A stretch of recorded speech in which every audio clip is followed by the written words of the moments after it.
El mol es una unidad que nosotros utilizamos en químicas para definir la cantidad de sustancia. Y también se definiría como un número. El mol es exactamente un número que se llama el número de Avogadro. Así como la docena es un número, o el par es un número, la decena es un número, la centena es un número, el mol es un número. Ese número es muy grande y nos permite relacionar entonces átomos y moléculas con una cantidad medible en un laboratorio con una balanza, que es la masa. ¿Cómo funciona esto? Bueno, el mol se define entonces, así como definimos también en la unidad de masa atómica con el carbono 12, entonces el mol también lo definimos con el carbono 12. Sin embargo, lo que definimos aquí es una cantidad en gramos. Es decir, no vamos a utilizar un átomo, sino una cantidad en gramos, que es 12 gramos de carbono 12. Es decir, el mol va a ser la cantidad de átomos que están contenidos en 12 gramos del isótopo carbono 12. O sea, vamos a ver esto que está acá y eso equivale a en lo que llamamos el número de Avogadro, en honor a Amadeo Avogadro, 6,022 por 10 a la 23 átomos como tal, bueno, o número de partículas también se podría llamar, ya que al ser un número como tal no tiene una unidad específicamente asociada. Podemos decir, así como decimos una docena de personas, una docena de huevos, una docena de vehículos, el mol también es un número gigante, muy grande, inconcebiblemente grande, mucho más grande que el número de granos de arena que hay en las orillas del mar. Y yo creo que es equiparable, hasta puede ser un poco mayor que el número de estrellas estimados en el universo observable. ¿Para qué nos sirve? Bueno, nos sirve para relacionar la cantidad de masa que medimos de una sustancia en una balanza con la cantidad de átomos o moléculas que están contenidos dentro de esa masa. Ese es el mol, un puente entre lo microscópico y lo macroscópico. Aquí vemos entonces lo que vamos a definir como la masa molar. Ya no sería masa atómica, sino masa molar. Y sería la cantidad de masa que tiene un mol de algo. Ok, ¿y qué sería ese mol de algo? Puede ser un mol de huevos, puede ser un mol de zapatos, puede ser un mol de metras o puede ser un mol de átomos. Obviamente nunca vamos a poder medir masa una masa molar de un objeto macroscópico, porque al ser un número tan grande lo hace imposible. Eso es absurdo, no tiene esa aplicación. Lo que lo utilizamos es para átomos o moléculas. Entonces la masa molar de un elemento siempre va a ser igual a la masa de un mol de átomos de un elemento. Y la masa molar, por ejemplo, del hierro, sería la masa en la cual están contenidos un mol de átomos de hierro. Muy bien, entonces aquí vemos de nuevo la definición del del mol a partir del carbono 12. Entonces tenemos que un mol de átomos de carbono 12, o sea, fíjense que siempre va a ser el carbono 12, es igual a 6,022 por 10 a la 23 átomos. O sea, eso va a ser nuestra definición y a la vez eso va a equivaler a 12 gramos. Esto que vemos acá, esta línea que vemos ahí donde se define el mol de átomos de carbono con el número de átomos y la masa asociada a ese número de átomos, entonces es lo que nos ayuda a unir lo macroscópico, que serían los gramos, con lo microscópico, que serían los átomos. Entonces sabemos también que un átomo de carbono pesa exactamente 12 UMAS. Y entonces, ¿qué tenemos que ver? Bueno, que un mol de átomos va a pesar entonces 12 gramos. Así de simple. Un mol de átomos de litio equivale a 6,941 gramos de litio. Fíjense que aquí no estamos especificando el isótopo de litio. Estamos tomando la masa atómica promedio o la masa molar promedio. ¿Okay? Entonces, cuando nos referimos siempre a la masa molar de un elemento o la masa atómica como tal, siempre vamos a utilizar, a menos que estemos especificando un isótopo, la masa atómica promedio o la masa molar promedio si nos estamos refiriendo a cantidades en gramos.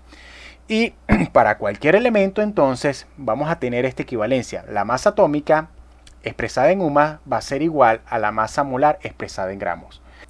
Muy bien, entonces si volvemos a la tabla periódica para visualizar mejor esta definición del mol y para verle el sentido práctico a esto, entonces cuando nosotros vemos la masa atómica promedio del litio en 6,941, entonces la expresaríamos en UMAS. Pero si hablamos de masa molar del litio, o sea la masa que equivale a un mol de litio, entonces sería 6,941 gramos. Si vemos otro elemento, ejemplo, el oxígeno, Entonces, un átomo de oxígeno va a tener una masa atómica de 16,00 UMAS.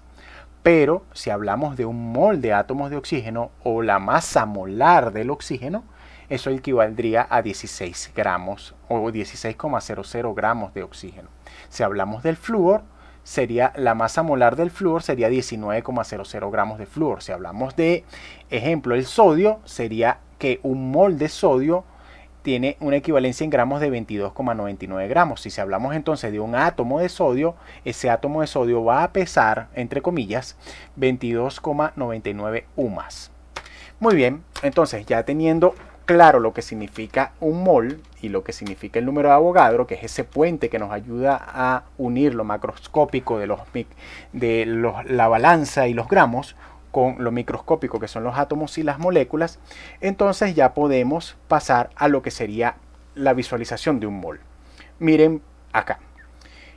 Aquí tenemos estos vidrios de reloj y este vaso de precipitados con el equivalente en masa a un mol de cada sustancia. Eso significa que aquí tendríamos aproximadamente 12 gramos de carbono. Aquí tendríamos aproximadamente 32,06 gramos de azufre. Aquí tendríamos la equivalente a la masa del cobre. Déjenme buscar mi tabla periódica. A ver, el cobre sería una masa atómica de aproximadamente 63,55 UMA o en gramos, o sea, la masa molar. Ahí deberíamos tener 63,55 gramos de cobre. Y si es del hierro, entonces esos clavos deberían de equivaler en masa a 55,85 gramos de hierro.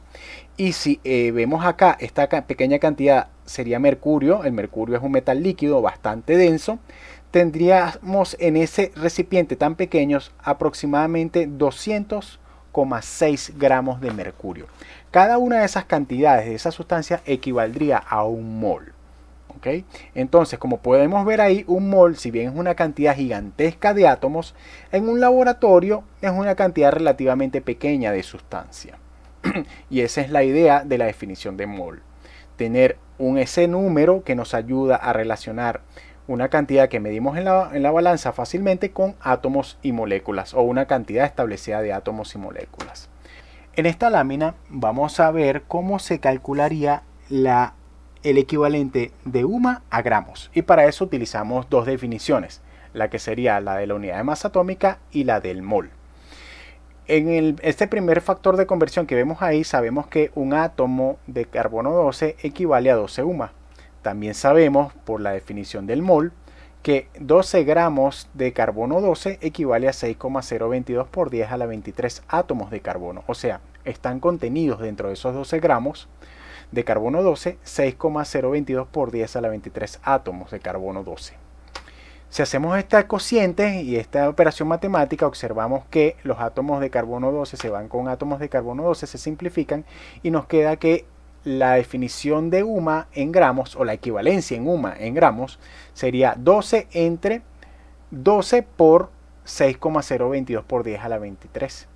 Y eso nos va a dar una equivalencia de que cada UMA va a pesar, entre comillas, o va a equivaler en gramos a 1,66 por 10 a la menos 24 gramos. Como puedes ver, eso es una cantidad inaccesible. Muy bien, entonces definimos el UMA como 1,66 por 10 a la menos 24 gramos, o 1,66 gramos equivale a un mol de UMAS, como lo quieran ver.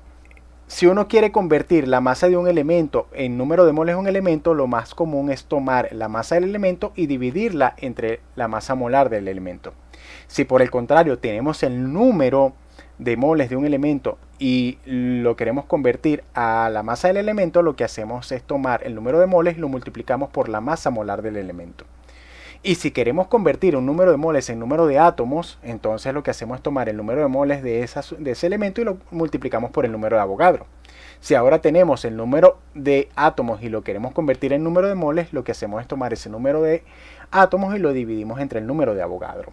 Al final todo gira alrededor del número de Avogadro y la definición de mol. Y en la mayoría de los textos, la M, esta mayúscula cursiva, es la que se usa para simbolizar la masa molar. En algunos textos también se puede simbolizar con las iniciales PM, o sea, también como peso molecular. o MM también. Algunos textos también lo coloquen así, más que todos los antiguos, pero en los textos nuevos se utiliza la masa molar expresada en gramos sobre mol y con el símbolo de M cursiva mayúscula. Y bueno, el número de Avogadro con este N sub A. Y por supuesto, otra cosa que les quería comentar, que la UMA equivale al Dalton, en honor a John Dalton, el químico inglés que retomó la teoría atómica desde la época de los filósofos griegos y de alguna manera creó el primer modelo atómico. Podemos decir que los átomos, sus unidades de masa, se expresan en UMAS o en Dalton, ¿ok? Como quieran verlo. Y el símbolo de Dalton es D mayúscula A minúscula.